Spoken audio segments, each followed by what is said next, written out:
The 16th Texas is where my research started. It started as a classroom project when I was in junior college, and I started going through each man one at a time, going through the details of his life, whether he had survived the war, what he did for a living, where he was from. And that is an approach that I have taken now with several regiments. This, of course, was the very first one. So the 16th Texas, let's see, seem to have an issue here. There we go. Do it old school if we have to. So the 16th Texas was raised in North Texas, Northeast Texas, an area where I am originally from three separate counties in that area: Collin County, Cook County, and Grayson County. 6 companies, the largest single contingent, came from here in Collin County. Another 3 from Grayson, and the only one from Cook County here, raised in the city of Gainesville. So, go back for just a moment. So altogether, throughout the war, men who enlisted in those first few months and men who enlisted later in the war, a total of 1,025 men served in the 16th Texas. Of that, only 25 of those men were actually native Texans. The rest had come from elsewhere. And they ranged in age from William Wetzel at the age of 14 years old, all the way to the regimental commander's father, a veteran of the War of 1812 who enlisted at the tender young age of 70. So we had a wide range of ages in that regiment. The men themselves, as I said, very few actually native Texans. The largest contingent actually came from Tennessee, followed closely by Missouri and Kentucky. So all of these different peoples had come to Texas by that point. Many of them settled in those areas. Some of my ancestors, actually. And we had foreign men who had come as well. The regiment's first quartermaster was a German Jewish man by the name of David Rhine. His brothers had a chain of grocery stores across Northeast Texas. And of course, since he was dealing with all the other regiments and the high commands, they got used to hearing that German accent. And much to the frustration of the officers and the men, they started becoming known as the Dutch Regiment on account of their quartermaster. And when you read their letters and diaries, you can see a bunch of them complaining about having the nickname of the Dutch Regiment. But the man who is responsible for the regiment's formation is William Fitzhugh, a man originally born in Tennessee but raised in Missouri. Now, William Fitzhugh enlisted in the military at a very young age. He was born in 1818, and by 1837, he was already participating in the Second Seminole War, particularly the Battle of Chistanola down in Florida. Battle of Lake Okeechobee down in Florida under Zachary Taylor. And later, during the Civil War, he would also serve under Taylor's son, Richard. Just a year or so later, he also participated in the Mormon campaign to drive the Mormons out of Missouri and over into Utah. He had fought later on, after he moved to Texas, he became a Texas Ranger. And he served under John Coffee Hayes, fought in the Mexican War as a Texas Ranger. And by the time the Civil War had come along, it seemed like Fitzhugh was ready to sit things out for a while. So all through 1861, through all of the conflict, he sat through it all, watched it all happen. His younger brother, Gabriel, however, decided to enlist and served in the 6th Texas Cavalry. And that is when the news came. The day after Christmas, 1861, Fitzhugh's younger brother wrote back that their youngest brother, Gabriel, had been killed in battle at Chistanola. So on news of that, William Fitzhugh waited as they brought his brother's body home in a sealed casket. And 1 month after his brother's body had been laid to rest, William Fitzhugh began recruiting for a cavalry regiment of his own. Starting in McKinney, he went out to those outlying areas And of course, he raised the largest number of men himself. Whenever you look at the regiment's rosters, every single company in those 3 counties, not every man, but a good deal of them, says enlisted by William Fitzhugh. So this was a man who was very active, wanting to get out and wanting to do his part to avenge his brother's death. So on March 10th, 1862, all 10 companies of the regiment had been assembled. The last one actually put into action that day under John W. Kalfas. So the 10 companies commanded by these officers, Captain James Naylor here, I plan on visiting tomorrow, one of the men buried at Texas State Cemetery. Colonel Gregg here is actually the brother of General John Gregg of Hood's Texas Brigade, who we heard mentioned a little while ago. So after assembling, after electing officers, they went to a nearby camp that Fitzhugh himself had personally prepared and named Camp Gabe Fitzhugh after his own brother. Now these were men who did not have access to the finest weaponry of the day. They took what they could get. Some of them brought weapons that they had from home. But one thing that many of them had done, even to secure the weapons that they had, was, since they knew they were going into service as cavalry, they had bought their weapons on credit.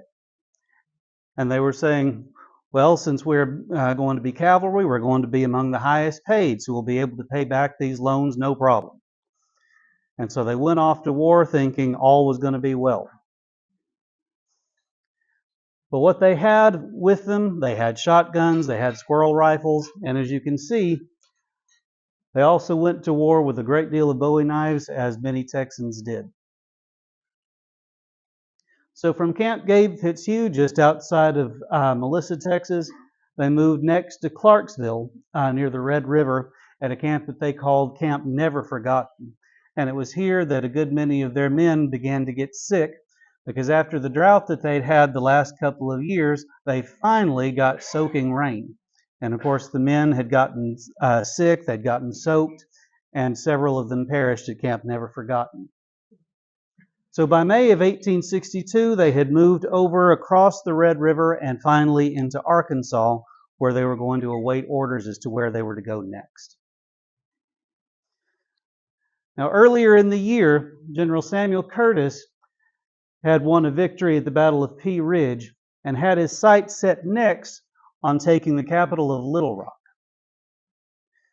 Little Rock, of course, was the headquarters of Trans-Mississippi Commander Thomas Hinman, and knowing of Curtis's intentions, he was trying to delay him and consternate him at every turn. So he was sending units like William Fitzhugh's 16th Texas Cavalry, located in between them, to do little lightning raids on Curtis's forces and try and hit Curtis's supply lines. And to some degree, this was working. We have accounts from some of the men about going out on some of these raids and being just on the verge of success before somebody got spooked and the wagon train started to run off and they missed it. But this picking at Curtis's supplies meant that they had actually left him undersupplied to try and retake or take Little Rock. So what Curtis intended next was to rendezvous with a supply flotilla at the town of Helena, Arkansas. And in order to prevent his arrival in time to meet his resupply fleet, Fitzhugh, along with the 12th Texas Cavalry and a contingent of Arkansas Infantry under Albert Rust, were ordered to intercept him at the Cache River. So on July 7th, 1862, the 16th Texas had its baptism of fire and its only mounted battle at Cotton Plant, Arkansas. And here on Hill's Plantation, after having crossed the river, they found the Federals concealed in brush at the bottom of the hill. Now, the 16th Texas and the 12th Texas both swept in together. The 16th Texas had been alerted late that day and were about an hour later than the 12th Texas in getting into the fight. But once they rushed in, they came in with those double-barreled shotguns and forced the Yankees back. So the Federals began to rush up the hill and into concealment on Hill's plantation. And right here, they found a cornfield, which of course gave them excellent cover. What the Confederates did not know was that there was a fence around the outside. So as they continued here up the Des Arc Road, they were looking on every side to try and find the Federals, to find where they were located. And as they came opposite these two Indian mounds here on the Des Arc Road, they were fired on from concealment by the Federals hidden in the cornfield. Several men fell from their saddles, including one of the 16th Texas buglers, another German by the name of William Victor. And the wounds that he had there would lead to his death just a couple of years later. The mounds you can still see today, and it is still covered in corn, just as it was in 1862, if you choose to go up there and see it. Now, Colonel Fitzhugh, leading his men, was trying to charge the cornfield, and as he brought his hand forward, was shot through the hand and the wrist, the ball traveling up his arm, leaving a wound that never healed properly. And so for the rest of his life, he had a misshapen hand that he had trouble controlling, which of course hampered his command ability as well. So for several hours, Colonel Parsons of the 12th Texas and Lieutenant Colonel Gregg of the 16th continued to fall back to these Indian mounds and then to try and charge the cornfield again until they heard reinforcements coming from this direction. And at that point, they headed back down the Des Arc Road and in the direction in which they'd come. They had not been able to fully put a stop to Curtis's lines. They had actually engaged only a small amount of his forces. But what they had been able to do was to delay him long enough that he was not able to meet his supply flotilla and thus was not able to march on Little Rock. For that victory, they paid dearly, losing 24 men, 18 of which were either killed on the field or died soon after of their injuries. And 6, including Colonel Fitzhugh himself, were taken off the field wounded. Now, to add insult to injury, the following day, the man who had sent them into battle, General Thomas Hinman, had written to General Rust talking about the Texas mounted regiments, because at that time, Arkansas was absolutely swimming in Texas horsemen. And the problem that they had, because they had so many horses to care for, they did not have enough to feed them. And so Hinman wrote to Rust that he was thinking of dismounting the men to make them infantry and have enough food for what cavalry they actually did need. And several days later, just a week after the battle, he went through with his promise. So the 16th Texas was dismounted, much to the dismay of its men. So we can see men like John W. Connolly, who would eventually become the captain of Company G, talking about how painful it was for him to hear his horse calling for food and to not be able to give it. And John Bryan here, who ultimately had sent his horse back to his home in Collin County, only to have it stolen by one of the other men in the regiment, was also sad to be dismounted. But the big issue that they had was that they had pledged their pay as cavalrymen to pay for the weapons that they brought with them. And now, as infantry, of course, they were going to be paid less. And this, when you read the article in the Texas Handbook, of course, you'll see the author of that piece said that they had been angry about being dismounted because, being Texans, they were natural-born horsemen and considered that they should be cavalry. Well, as we've seen, they were not native Texans. Only about 25 of those men were actually native Texans. The issue was that they were not going to be able to pay back the loans that they had taken out, which was the reason why they protested being dismounted, the reason why they were angry about it, and the reason why, as late as 1864, with this letter, they and their officers were continuing to protest having been dismounted on account of being put in debt.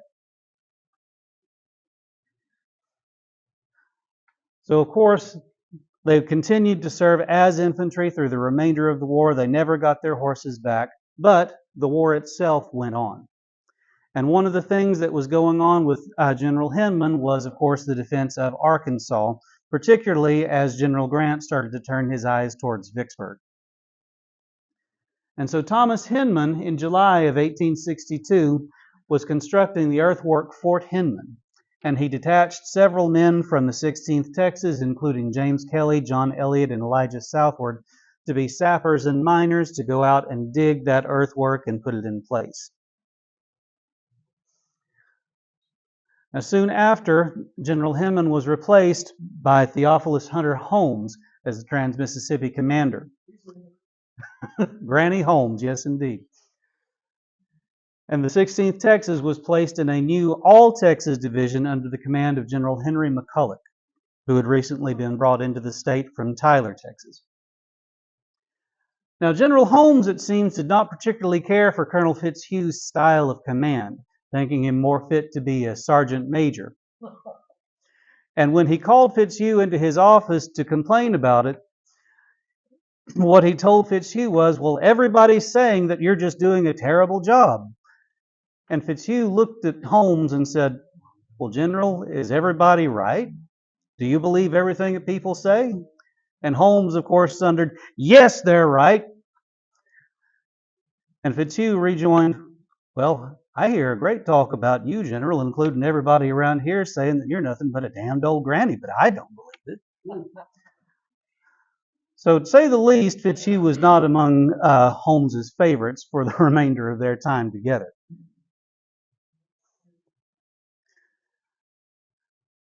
So, still stationed in Arkansas through the remainder of 1862, the 16th Texas was stationed at what was initially Camp Hope until the death of Brigadier General Allison Nelson in October of 1862, at which point the camp was renamed Camp Nelson. Now, the same disease outbreak that had started with General Nelson also spread to the men, and over the winter of 1862, some 1,500 men perished at Camp Nelson of disease, including many of the men of the 16th Texas.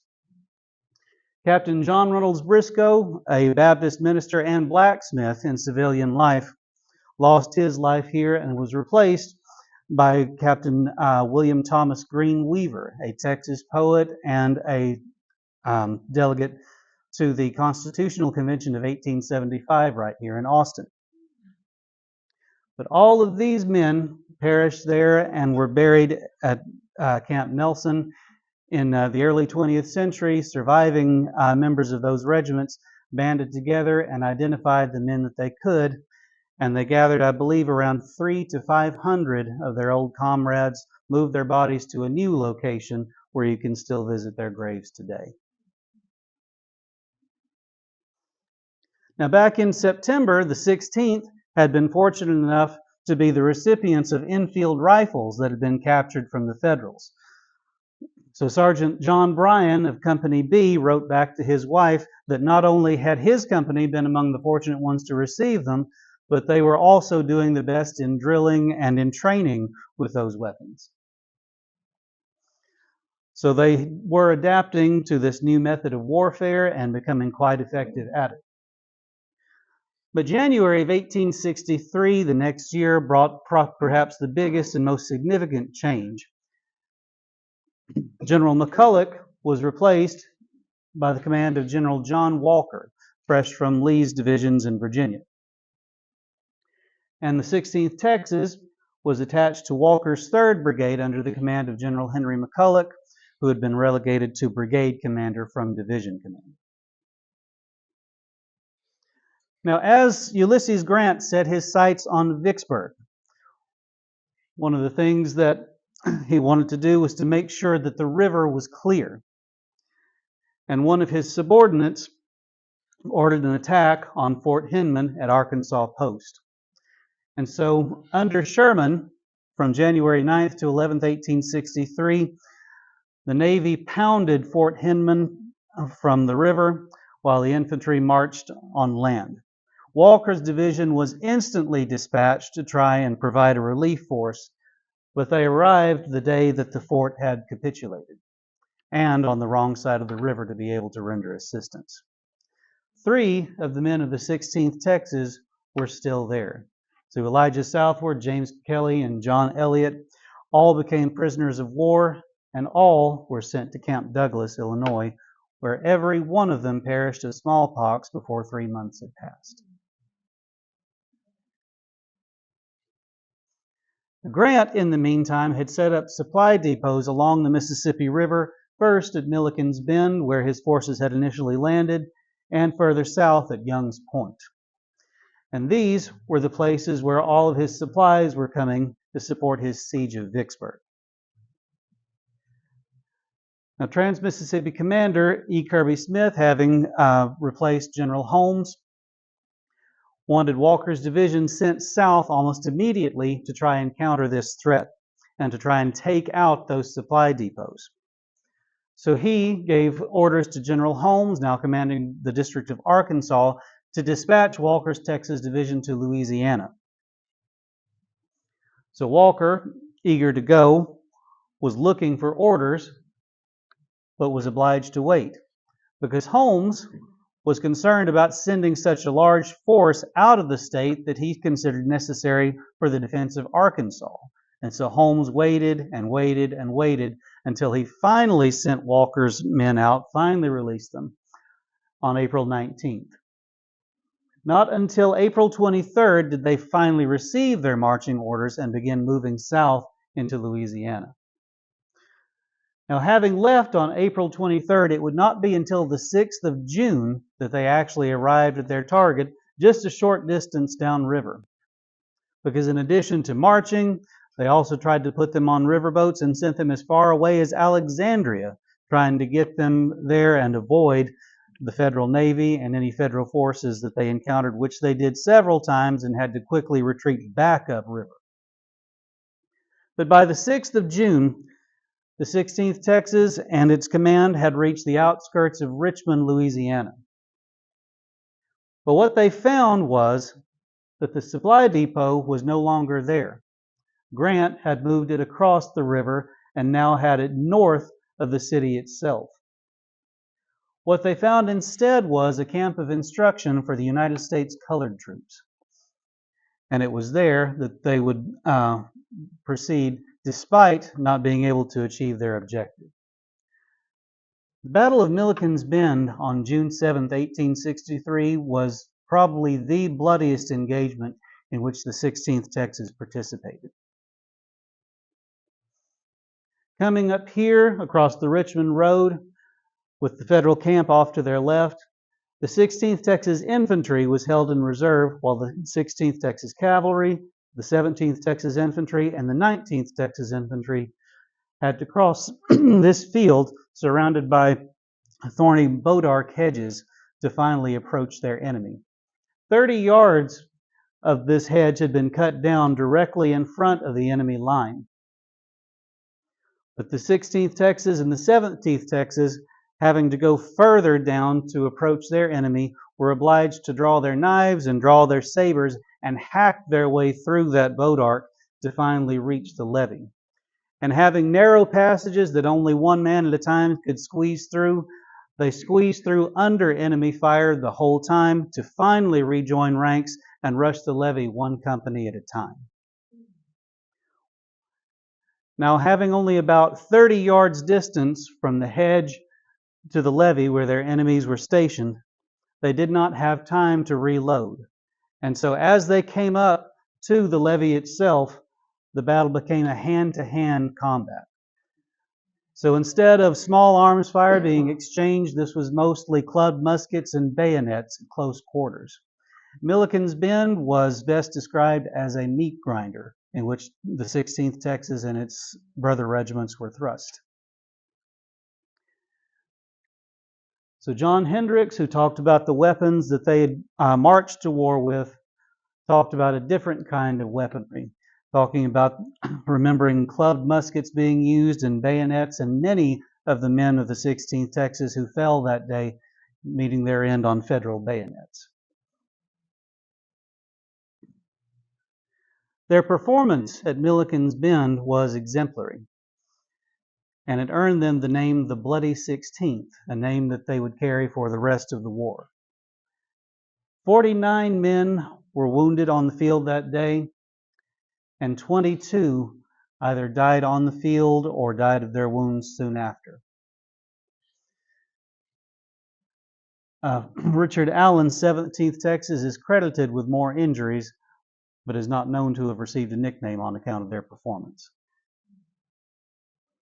So now, with prisoners in tow, Walker and his men retreated back to the small town of Richmond, about 10 miles away by foot, and they remained in the vicinity for about 1 week. Grant, in the meantime, having received intelligence of the battle, became nervous with that many Texans on his heels and ordered them pushed out of the area.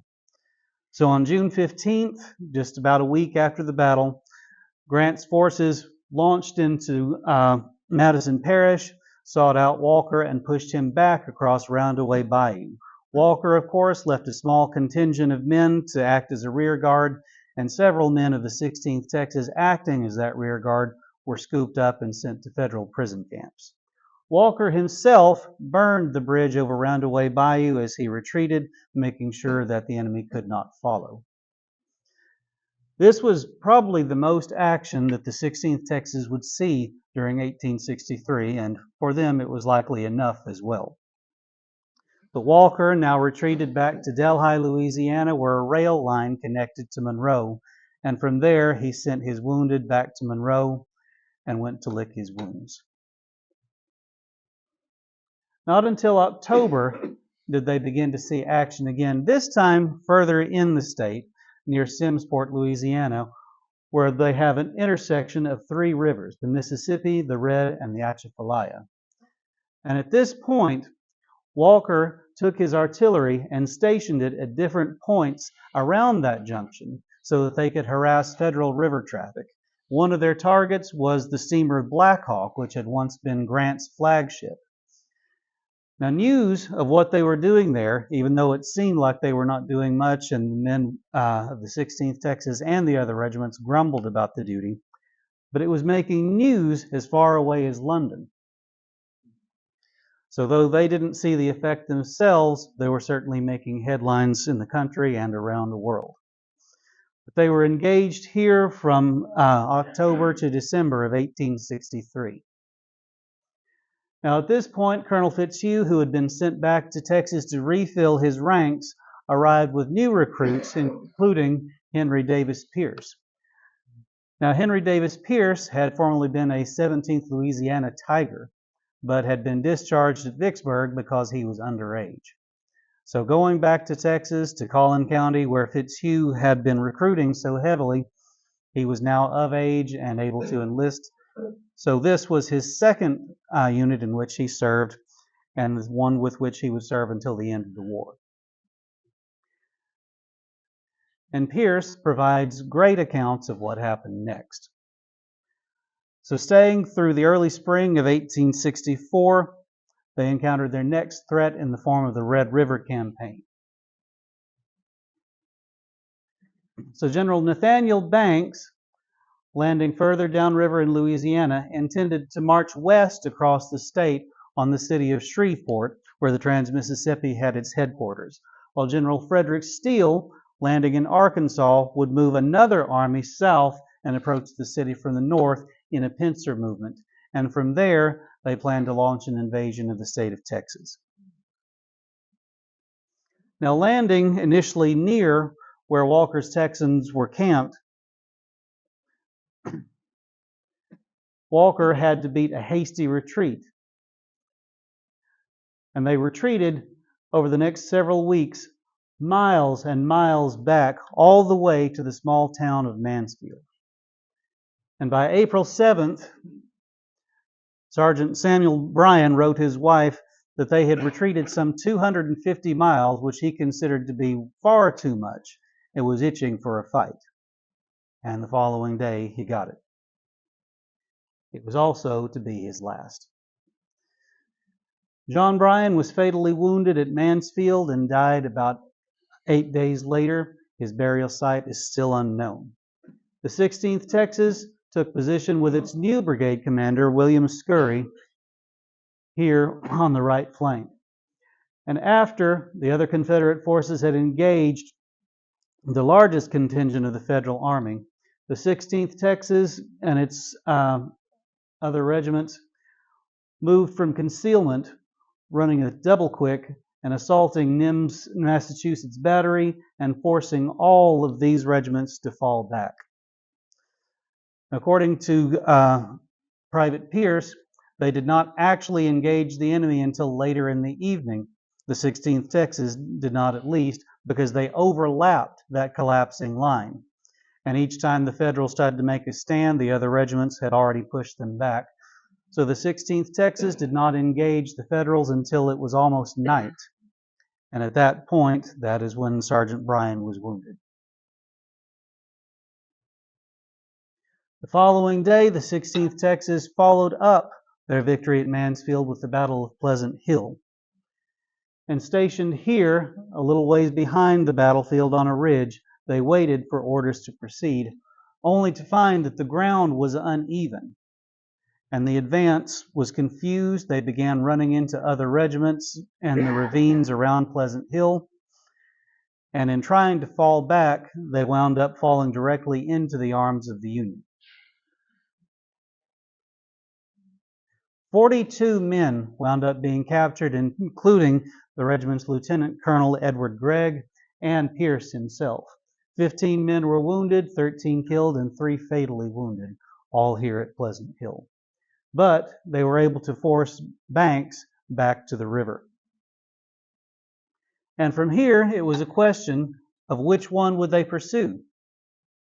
General Richard Taylor was in favor of going after Banks to completely destroy his army, while E. Kirby Smith was in favor of going up into Arkansas and pushing back Frederick Steele. And ultimately, outranking Taylor, Kirby Smith won. And so the 16th Texas, under the command of E. Kirby Smith, now with Walker, marched north into Arkansas to meet Frederick Steele at Jenkins Ferry on April 30th, 1864, minus about 50 of their men and having only about 250 remaining. David Ray, the regiment's assistant surgeon, said that he had never seen such a heavy rainfall as he had seen on the march to Jenkins Ferry. The roads were so thickly clogged with mud that the men were exhausted by the time they finally reached the battlefield, and most of them had fallen out on the way from sheer exhaustion and were not able to reach the fight. Jesse Scott is the only battle casualty from the 16th Texas whose burial place is known. Fatally wounded, he was sent back home, hopefully to recover, but wound up dying of his wounds on August 9th, 1864, and was buried in the nearby cemetery. The 16th Texas paid badly for pushing Steele back across the Saline River there. And soon after, they returned back south to Louisiana. Brothers Joseph and Elijah Chambers remained behind. Joseph, having been badly wounded, Elijah opted to remain behind. And while he was there, decided that he would trade his good tobacco for some Federal coffee across the river. Between that time, between May of 1864 and April of 1865, the letters and diaries of the men largely fall silent. We know that they were stationed in Louisiana for most of that time, and it's not until early 1865 that they finally received orders to march back to Texas to a little town called Hempstead. Hempstead, on the outskirts, had a small facility known as Camp Gross. Camp Gross had been the place where some of the other regiments had trained prior to marching off. The 16th Texas, being a North Texas regiment, had marched directly into Arkansas.